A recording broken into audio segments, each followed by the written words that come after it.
In single-phase immersion liquid cooling, the dielectric coolant remains liquid.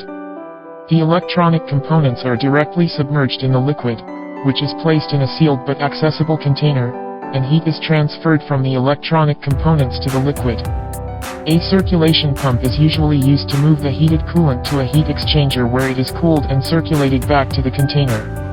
The coolant remains in a liquid state during the circulation and heat dissipation process without phase change. After the low-temperature coolant takes away heat, the temperature rises, and the elevated coolant flows to other areas and recools to complete the cycle. Single-phase liquid cooling requires a high boiling point of the cooling liquid, so that the control of cooling liquid volatilization and loss is relatively simple, and the compatibility with IT equipment components is relatively good.